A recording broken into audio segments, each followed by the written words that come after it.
I had ridden the Saberwind range 15 years and buried two of the only men I ever loved on it. And I'd have told you my heart was as dry as the alkali flat past the south fence. Until the night I watched a woman in a flour-dusted apron carry a busted fiddle case across the Grange hall like it was a thing worth saving, and could not for the life of me look away. But I'm getting ahead of it. A man my age tells a story the way he rides a long trail. He starts where the water is. My father had died that spring. Garrett Renfrew, who'd come up the Kishum with nothing but a borrowed horse and a hard jaw and turned it into the biggest cattle outfit in 3 counties. I had been gone 11 years by then, gone north over a quarrel I no longer rightly recalled the shape of, only the heat of it, and I came back too late to say the thing a son ought to say to his father. I came back to a coffin already nailed, and a ranch full of men waiting to see whether the prodigal had the spine to hold what the old man left. So I held it. I rode the line hard. I learned the hands' names.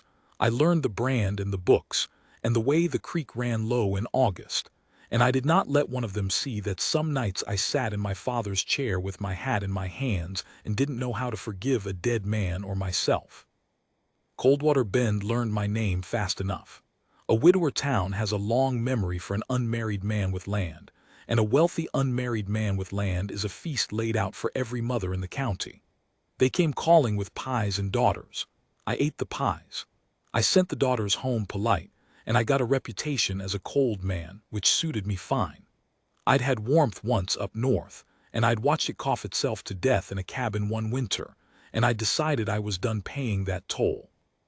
Then came the harvest dance, the first week of October, and my foreman Asa Pike told me flat that I was going whether I liked it or not. "You don't show," Asa said. "They'll say the Renfrew boy thinks he's above them. You want to run cattle through this country, Cole, you'd best be a face they've shaken hands with." He was right, and I knew it, and I hated that he was right.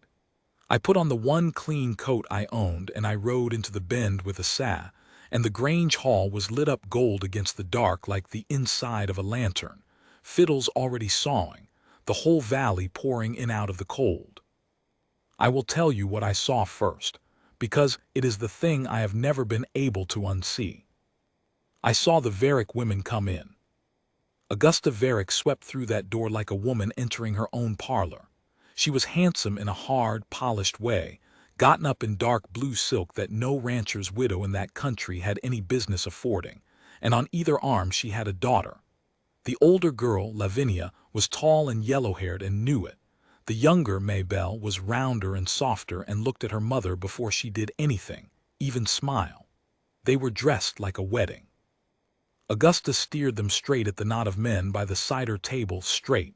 I understood within about 4 seconds at me, and began the work of the evening, which was to display her daughters to the new money in the county, the way a horse trader walks a colt up and down before a buyer.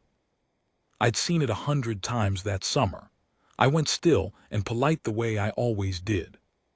And behind them, 3 steps back and carrying a covered basket and a stack of plates, came a 4th woman that not one soul in that hall so much as glanced at. She was younger than the daughters or near it, hard to say, in a plain gray dress that had been turned and mended at the cuffs more than once, a man's old coat over it, an apron tied at her waist that was white with flour. Her hair was pinned up plain and coming loose at the temple where she'd been sweating over a stove. She had a strong, quiet face, not soft, not made up to be looked at, a face that had been doing something useful for a long time and expected to keep on. She set the basket on the serving table at the back without being told, took off the man's coat, rolled up her sleeves, and started laying out food for 200 people like it was nothing, like she was invisible, which to that room she was. "Who's that?" I asked Asa low. Asa didn't even have to look. "That's the Ashby girl, Della. Old Tom Ashby's daughter. He had the horse place out at Larkspur Draw, good little outfit, finest saddle stock in the county. Tom married the Varick woman after his first wife passed, then up and died of a bad winter 4 or 5 years back. Place went to the widow." He shrugged. "Girl works it now, works it like a hand. The widow and them 2 daughters, they don't muck stalls. She kin to them. Stepdaughter, no blood. Assad took a pull of cider. Folks say the widow keeps her on like a hired girl that don't get paid. Hard to know. Ashby's kept to themselves after Tom went. I looked at her a while longer.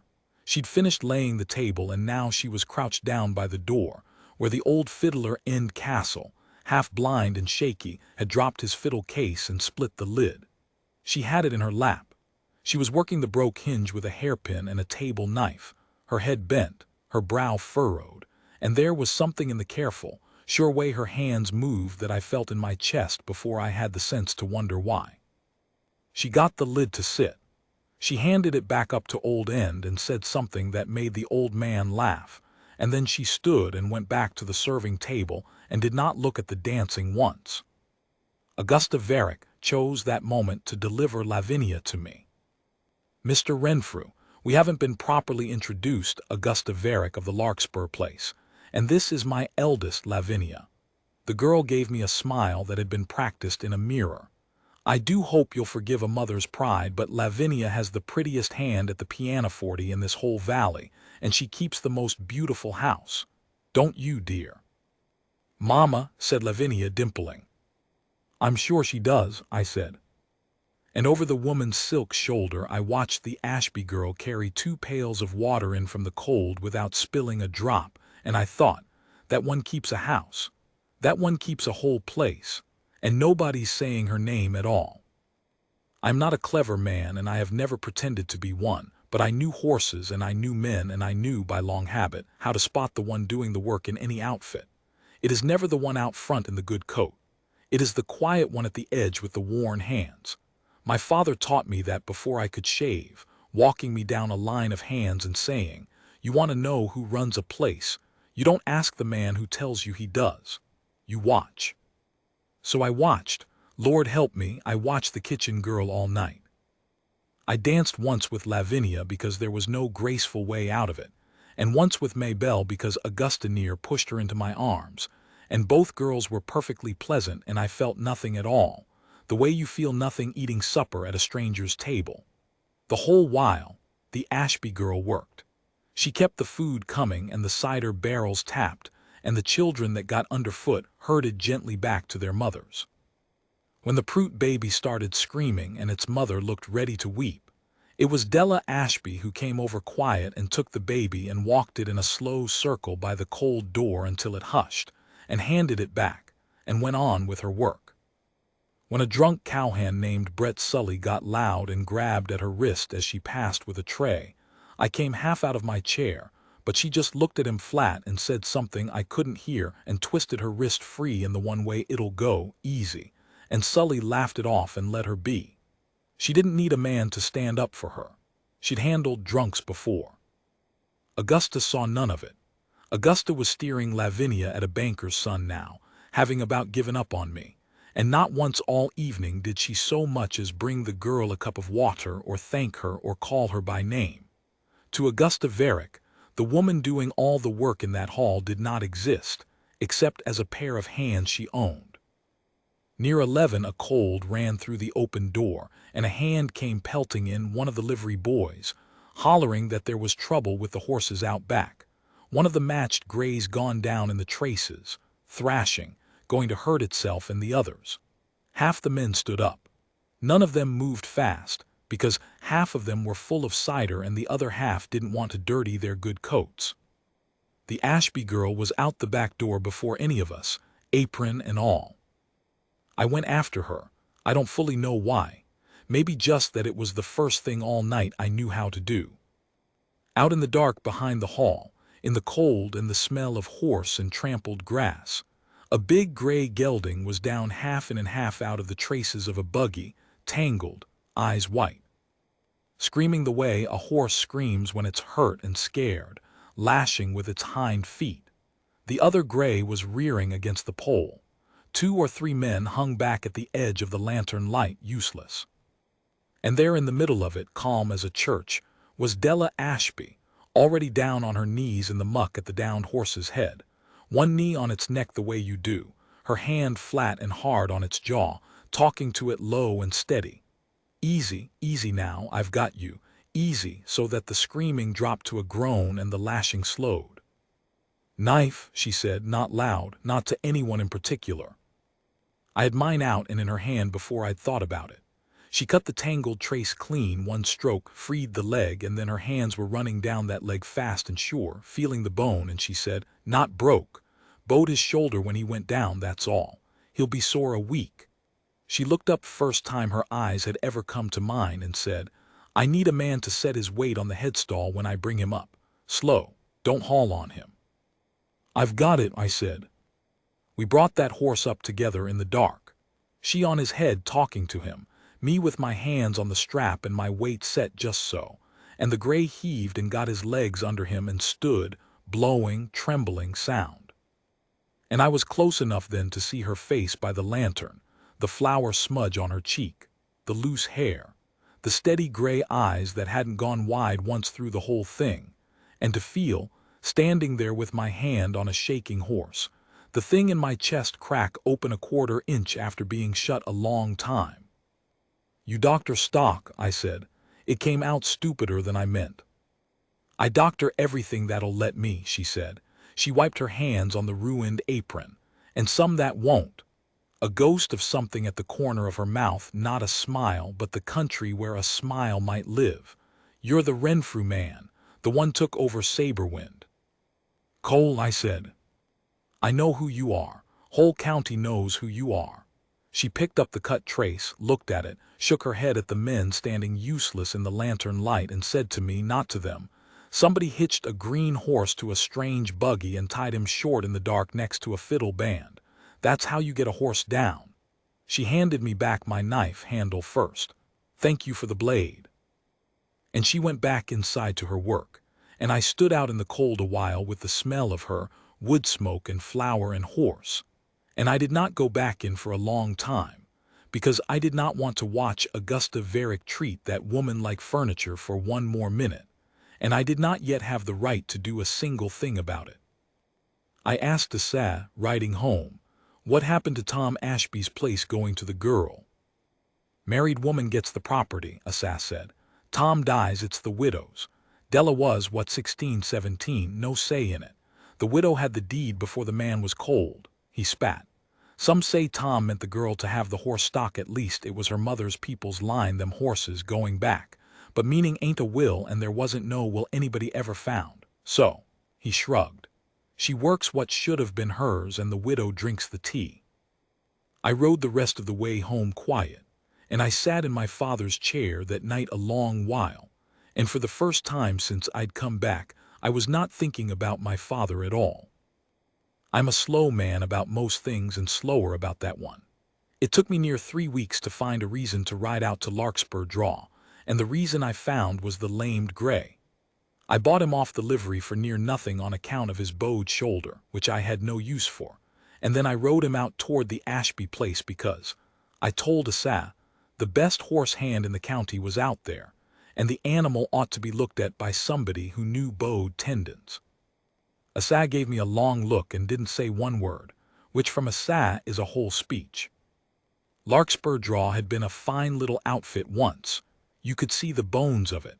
A good barn, a tight set of corrals, fences that had been built square by a man who cared. But you could also see what 4 or 5 years of the wrong hands had done to it, or rather, what one set of hands fighting alone couldn't hold against neglect and no money. The big house had fresh paint on the front porch that faced the road and bare gray wood every place else, which told you exactly where the Varick money went and where it didn't. The barn roof had 2 patches done careful with mismatched shingle, somebody making do. There was a kitchen garden out back, big and well kept, that I'd have bet my hat fed that whole household.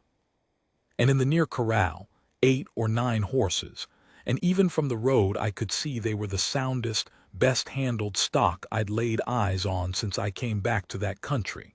Somebody out here knew horses to the bone. Augusta Varick met me on the painted porch before I was out of the saddle, all flutter and welcome, calling for Lavinia to come down and Maybelle to put the coffee on, plainly persuaded I'd finally come courting and unable to keep the triumph off her face. "I'm afraid I'm not here social, ma'am," I said, and watched the triumph cool. "I've a horse with a bowed shoulder. I'm told the best hand for stock in the counties at this place. I'd pay for a look at him." A flicker went over Augusta's face, something quick and ugly and gone. "Oh, you mean Della. Our Della does fuss over the animals, it's true. It's about all she's good for, bless her. She's a simple sort of. She here." "At the barn, I'd imagine. She's always at the barn." And Augusta was still talking when I touched my hat and walked the gray on around back, and I heard, behind me, low and sharp, the widow's voice change as she turned it on a daughter. "Lavinia, go get changed. Go on. And send that girl up to the house. I'll not have her." I didn't catch the rest. I didn't want to. Della Ashby was in the barn aisle with a horse's hind foot in her lap, cleaning a hoof, and she looked up when my shadow crossed her and went still. And then she set the foot down and stood and wiped her hands and said, "Mr. Renfrew," in a voice that had a wall in it, polite and shut. "Cole," I said again, "brought you the gray. The one went down at the dance. His shoulder's not coming back like it ought. I'd take it kindly if you'd look." She looked at me a long moment, weighing whether I was telling the truth or playing some game she'd been played by before. Then she looked at the gray, and I watched the wall come down off her face the way it always did the second there was an animal to think about instead of a person. She went to him, ran her hands down the shoulder, watched him move 3 steps each way in the aisle, and she said, "He's guarding it. Scar tissue's binding up where it healed. He needs heat and work, not rest. Rest's the worst thing for it now." She looked up. "Whoever told you to stall rest a bowed shoulder gave you bad counsel." "I told myself," I said. "I'm a cattleman. I know about as much about doctoring a horse's shoulder as I do about embroidery." That got it. The corner of her mouth went, and this time it became an actual thing, small and real, and it changed her whole face. "Then I'll teach you the heat-end work of it," she said, "so you don't lame him for good." And she did, right there, hot cloths and a liniment. She mixed herself out of things off a shelf, her hands moving sure, telling me the why of each thing the way a person does who actually understands it and isn't just repeating what they were told. I came back the next week with another excuse, and the one after that with a worse one, and by the 4th I'd stopped bothering with excuses, and she'd stopped pretending to believe them. Here is what I learned about Della Ashby across those weeks, in the barn aisle and the corral, and once or twice on the rail in the cold where she'd allow herself 10 minutes off her feet. She ran that whole outfit, not helped run it, ran it. She broke and trained the horses that were the only thing keeping the Variks in silk. She did it slow and patient, by trust, never by force, and there wasn't a spoiled animal on the place. She mended the fence and patched the roof and kept the garden that fed them and put up the winter stores. And this I found out by accident, when she went up to the house for something and left a ledger open on the tack room desk. She kept the books. Kept them in a clean, honest, careful hand, every entry squared, the only honest thing about that whole household's money. The Varik place wasn't broke. It just bled out the front porch, and the daughters' dresses faster than the horses Della raised could fill it, and she knew it, every penny, and she had no say over a cent. She never once complained to me about any of it. I want that understood. She did not weep on my shoulder about her stepmother or her stolen birthright. If I asked too near it, she went quiet and changed the subject to the horse. What I learned by watching, the way my father taught me. I learned that Augusta called her the girl and never Della. I learned the stepsisters had never in their lives carried a pail of water. I learned that the man's old coat she wore had been Tom Ashby's, her father's, and that she kept it patched and would let no one else touch it. I learned she slept in a lean-to room off the kitchen, not in the house proper. And I learned, the day Maybelle came out to the barn whining that her mother wanted the bay mare saddled this minute, and stood there waiting for Della to do it, that Della Ashby, who could have been bitter all the way to the bone and had every right, was instead just tired and decent, and held on to her own dignity with both hands because it was the one thing they couldn't take from her without her handing it over. I'd buried my heart, like I said. I'd been sure of it. And it turned out it had only been waiting, the way a creek goes underground in the dry and you think it's gone for good, until one day you're walking a draw you've walked 100 times and there it is, running clear. I didn't say a word of it. A man courts careful when the woman's got no power and a roof she can lose. I'd seen too many men with land use it like a hand around a woman's throat and call it love. I would sooner have been shot than be one more thing Della Ashby couldn't say no to. So I came with horses and questions, and I kept my hands to myself, and my mouth shut on what was growing in me, and I waited, and I watched, and I let her get used to a man who wanted nothing from her but to learn the heat-hand work of a bowed shoulder. It was a Sa, of all people, who said it plain. We were riding fence, and he said, not looking at me, "You going to marry that Ashby girl, or you going to keep buying lame horses till the barn's full?" "She's got nothing, Sa," I said. "No land, no name of her own, nothing but what that woman lets her keep. I court her. The whole county says the Renfrew money bought itself a wife out of a kitchen. And she'll wonder the back of her mind if she ever had a choice or if she just took the way out that was offered. I'd not do that to her." Asa rode a while, then he said, "So give her something of her own first. So when she chooses, it's a free woman choosing." He spat. "Your daddy'd have liked that one, Cole. He always did say a deal ain't worth a damn if the other party didn't have a choice." I reined up, sat there in the cold a minute. Then I rode for the county seat, and not for Larkspur Draw, because the thing I needed wasn't a horse and it wasn't a ring. It was the truth, written down somewhere, about what Tom Ashby had meant to leave his daughter. I'll tell it short, because the part where a man reads dusty papers in a clerk's office isn't the part you came for. There'd been a will. Of course there had. Tom Ashby was a careful man, you could see it in the bones of that barn, and a careful man doesn't leave his only child to chance.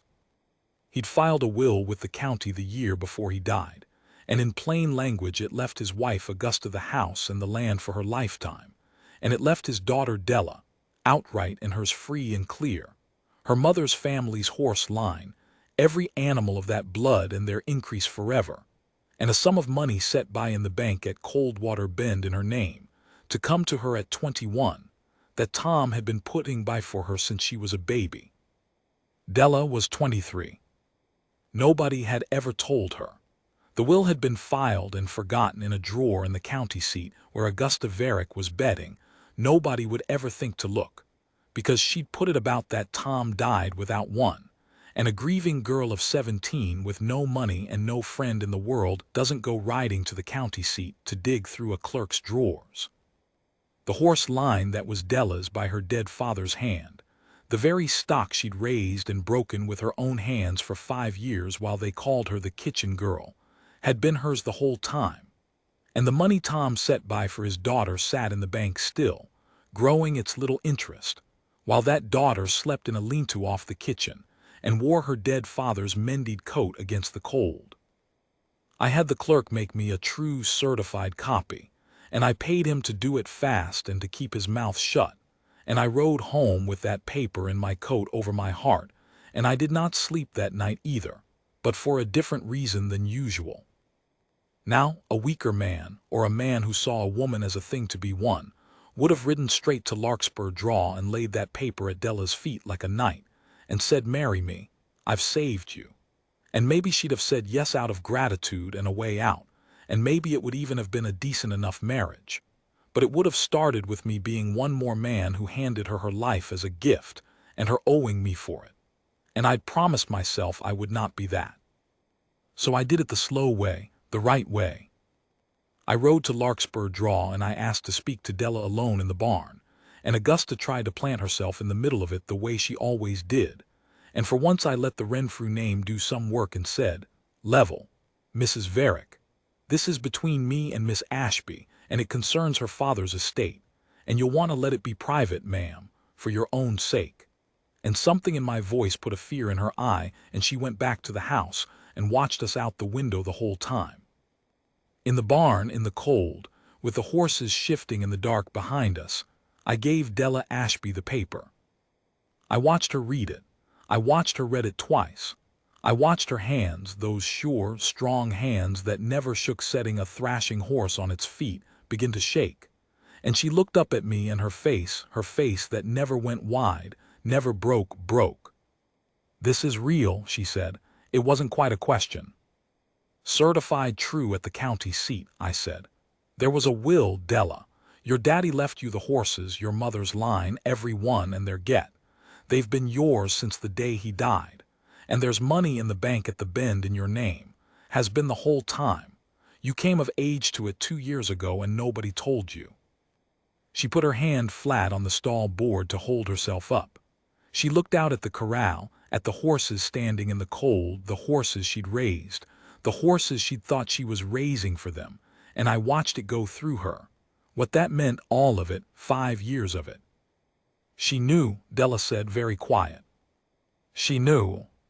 For a moment something terrible came up in her face, and I braced for grief or fury, and I'd have stood for either. But Della Ashby was made of better stuff than I knew even then. What came up and then steadied in her was not the wronged girl. It was the woman who'd held her dignity in both hands for 5 years and was not about to drop it now, not even for this. She folded the paper careful along its creases. She said, "Why'd you do this? Ride to the county seat, dig this up, you didn't have to." And here was the moment, and I knew it was the moment, and a braver man would have had a fine speech. I had what I had. "Because it was yours," I said, "and because I couldn't stand to court you while you had nothing to say no with. A woman ought to be able to turn a man down flat and walk away and lose nothing by it. You couldn't, now you can." I made myself say the rest of it, the hard part, plain. "I'd like to court you, Della, honest and proper, but not till you've got your own, your horses, your money, your name back, a place to stand that's yours. Take it first. Stand on it. And if then you want to send me down the road, you send me and I'll go, and there'll be no hard feeling and you'll lose not one thing by it. I wanted you to have the choice first. That's all this is. The choice." She was quiet a long while. The horses moved in the dark. Somewhere up at the house a curtain twitched. Then Della Ashby said in a voice gone rough, 5 years. 5 years I've been mucking what was my own and saying thank you for the privilege. And then the smallest, fiercest thing. I knew those horses were mine. In my bones I knew it. I told myself it was just because I'd raised them." She wiped her face hard with the heel of her hand. Once done with it, she looked at me. "You want to court me proper, you said." "I do when you're ready, not before. And if I told you, I'd rather you didn't wait." I'll be honest, I didn't follow her for a second. "I'm slow, I told you. I've had a choice taken from me my whole life, Cole Renfrew," she said. "I don't need you to build me a fine free pedestal to make my mind up on. I've a mind. I made it up on you somewhere around the 3rd lame horse you brought me that didn't need looking at. There it was, the real smile, full out now, wet-eyed and fierce, and the most beautiful thing I ever saw in my life. I'll take my horses and my name and my daddy's money because they're mine and she stole them, and I'll have them back. And I'll have you too, if you'll quit being so almighty noble about it. Those are 2 different choices and I'm making them both. Free. I have done a few good things in my life and a fair number of bad ones, and I have never since felt anything like what I felt standing in that cold barn, while a woman in a dead man's coat told me she chose me with her own mouth, owing me nothing." "Well," I said when I could, "all right then." She laughed, a real one, the first I think I ever heard from her, and it cracked at the end. "All right then," she said. "He says, like I just agreed to buy a heifer." The undoing of Augusta Varick took less than a week and not one drop of blood, and I want to tell it careful, because it's the part where the cruel are shown wrong, and there's a wrong way and a right way to show a body wrong. The wrong way is the way Lavinia would have wanted it, a great public ruin, the widow dragged through the Bend, the daughters shamed. Della wouldn't have it. "They're poor stuff," she said, "but my daddy loved that woman once, fool that he was, and the girls never had a choice in how their mother raised them any more than I had in mine. I want what's mine. I don't want their hide." So we did it lawful. The certified will taken to the county judge. The bank account claimed in her own name with her own signature in that clean, honest hand. The horses, every one of her mother's line, separated out and branded fresh with the brand Tom Ashby had registered for his daughter the year she was born. Another thing the careful man had done and nobody had known. Augusta fought it naturally. She wept and she raged and she called Della an ungrateful viper who'd have starved in a ditch but for the Christian charity of the Varick household. And the county judge, who was an old hard fair man much like my father, listened to all of it and then read Tom Ashby's will out loud in his office with Augusta sitting there and said, when he was done, "Mrs. Varick, you concealed a filed will and the property of a minor for 6 years. I could see you charged. The young lady has asked me not to. You'll thank her for that on your knees if you've the sense God gave a goose. The horses and the money are Miss Ashby's. They always were. Good day." Della kept the lifetime use of the house and land going to Augusta, just as her father had written it. She didn't touch that. It was lawfully the widow's. But she took her horses and her money, and she walked out of Larkspur Draw with her father's coat over her arm and her head up, and she did not slam the door. The thing I remember is Maybelle, the younger one, the soft one who always looked at her mother before she did anything. As Della was loading her tack into the wagon I'd brought, Maybelle came out to the barn alone, twisting her hands, and she said, low and fast so her mother wouldn't hear, "I'm sorry, Della. I never knew about the will, I swear it, Mama, never. I'm sorry. You were kinder to me than I ever was to you." And she started to cry. And Della Ashby, who'd been wronged by that whole family for 5 years, set down the saddle she was carrying and put her arms around that weeping girl and held her a minute and said, "You were a child doing what you were taught. You're not your mother, Maybelle. You can be something else if you want to. Doors open to you at Saberwind, you ever need it." And she let her go, and she finished loading her tack, and we drove out of Larkspur Draw in the late gold light with 9 of the finest horses in the county, walking behind the wagon on a string, her horses. And Della didn't look back once, but she reached over halfway down the road and took my hand on the wagon seat and held it the rest of the way home, and neither of us said anything at all, and there was nothing on God's earth that needed saying. We married in the spring, a year near to the day after I watched her carry a busted fiddle case across the Grange Hall. We married plain, at the little church in Coldwater Bend, and the whole valley came because a wedding's a wedding, and because by then the story had got around, the Renfrew man and the Ashby girl, the kitchen girl that turned out to own the best horseflesh in 3 counties, that the rich rancher courted slow and proper, and that chose him back with her own free hand and her own money in the bank. They like that story in the Bend. They tell it still. They've got the particulars wrong in 9 ways, but they've got the heart of it right, which is more than most stories manage. Maybelle came to the wedding, sat in the back. Della had her up front before the vows were done, and within the year that girl had left her mother's painted porch and come out to work at Saberwind and made a fair hand, and married one of my riders and is godmother to our oldest. Augusta Varick lived out her life on the land Tom left her, alone but for a hired girl she had to pay this time, and she and Della were never warm, but they were civil at the end, and Della went and sat with her the week she died, because that was who Della was and is.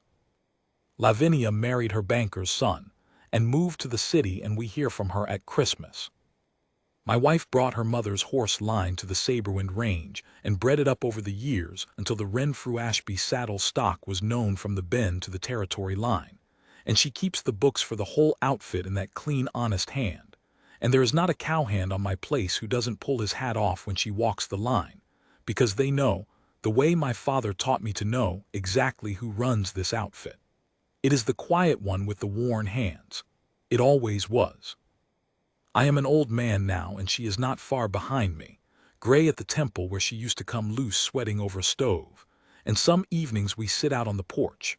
The whole porch painted now, every board front and back, I saw to that, and watch the horses she raised come down to water in the long gold light, and I think about a cold night and a downed gray and a knife handed back to me handle first by a woman nobody in that hall would say the name of. They called her the kitchen girl. They dressed up the daughters and paraded them at the new money and left her in the back in an apron, and not one soul in that county looked at her twice. I looked, that's the whole of it and the best thing I ever did. I looked, and I saw her, and then I had the sense to get out of the way and let a free woman choose.